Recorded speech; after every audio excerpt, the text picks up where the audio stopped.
Jadi kalau ada yang mau pakai teknik yang sama tapi suntik-suntik atau semprot-semprot, kabur aja. Ibu hamil boleh nggak tindakan cantengan pakai cara dibius? Agak beresiko terjadi kontraksi dini kalau misalnya tiba-tiba disuntik. Potong sampai akar, ya ngerti kagak? Idenya banyak, nah.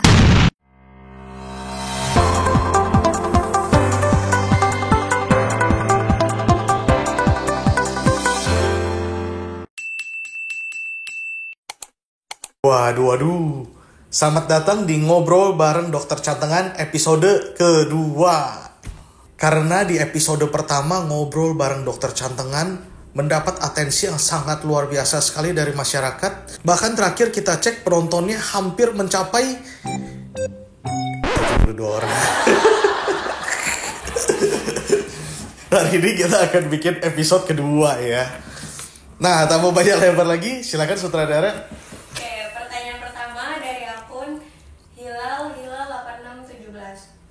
Dokter, jika eksekusi cantengannya sakit gak sih?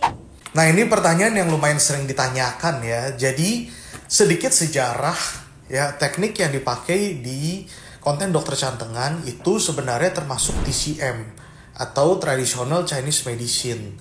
Di mana teknik tersebut bukan cuma sekedar potong-potong saja, tapi sebelum mulai tindakan, kita harus mempelajari beberapa pengetahuan dasar. Nomor satu adalah teknik untuk membaca persarafan, dan nomor kedua adalah teknik untuk membaca pembuluh darah. Dengan menguasai dua teknik dasar ini, selama tindakan pastinya kita bisa menghindari persarafan dan juga pembuluh darah, makanya pasien gak kesakitan dan gak berdarah-darah. Jadi sebenarnya teknik dasar dari tindakan yang kita lakukan itu mirip-mirip sama gunting kuku biasa, cuman pakai professional tool saja. Maka dari itu nggak perlu suntik-suntik, nggak perlu semprot-semprot. Jadi kalau ada yang mau pakai teknik yang sama tapi suntik-suntik atau semprot-semprot, kabur aja.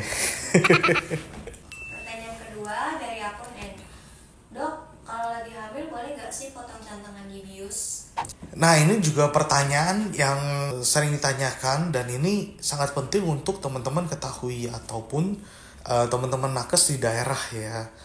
Nah, ibu hamil boleh nggak tindakan cantengan pakai cara dibius? Sebenarnya sih boleh-boleh aja, tapi tentunya harus tetap ada izin dari dokter spesialis kandungan. Biasanya kalau misalnya hamilnya udah trimester 2 atau 3, nah dokter kandungannya akan kasih anti kontraksi dulu selama 3 harian.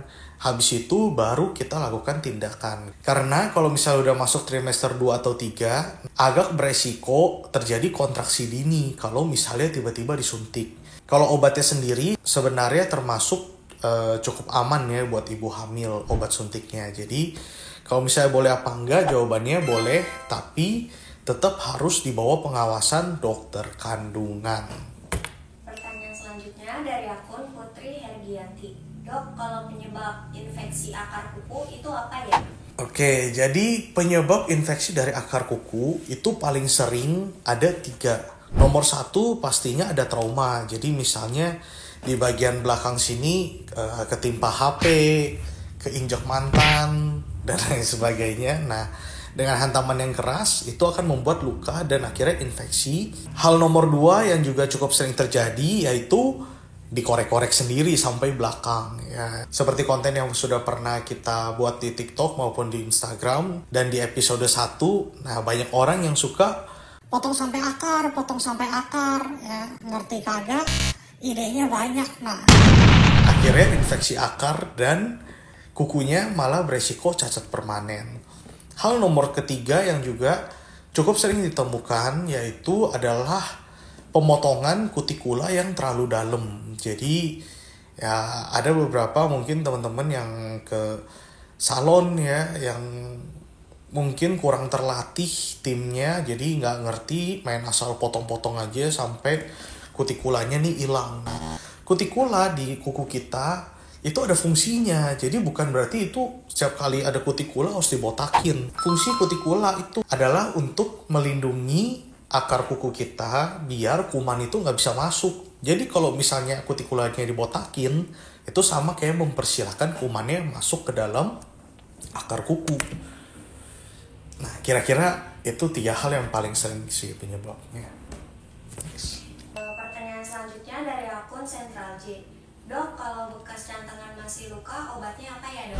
Nah, ini sering banget ya pasien yang konsulan online tuh menanyakan hal seperti ini. Jadi beberapa kali kita sudah sempat menjelaskan bahwa cantengan itu bukan masalah kuku dipotong, habis itu beres. Nggak sesimpel itu.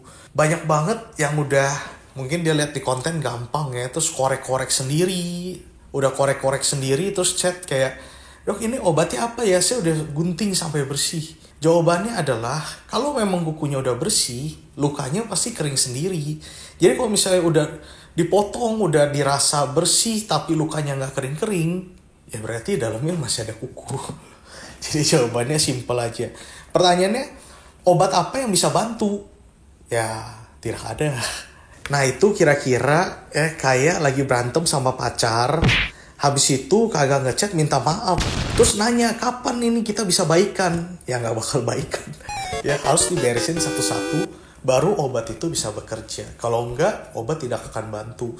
Biasanya tanpa tindakan, obat hanya berfungsi buat ngerem aja biar nggak makin parah. Kira-kira seperti itu. Oke, pertanyaan terakhir. Dok, boleh tanya kah, kenapa yang dipotong cuma yang depan?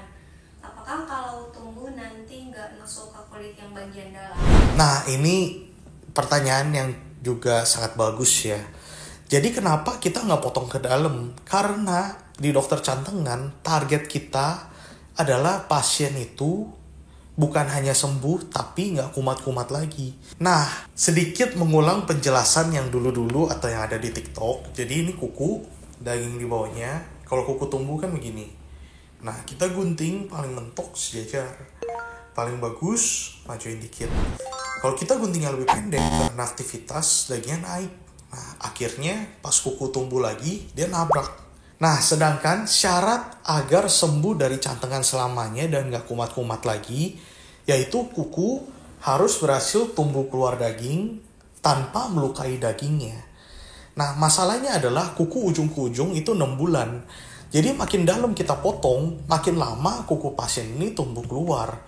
Makin lama pasien kukunya tumbuh keluar, makin besar peluang terjadi masalah. Ya di tengah pertumbuhan nggak sengaja keinjak, ketendang, kelindes, dan lain sebagainya. Nah itu akan bikin cantengannya malah muncul-muncul lagi.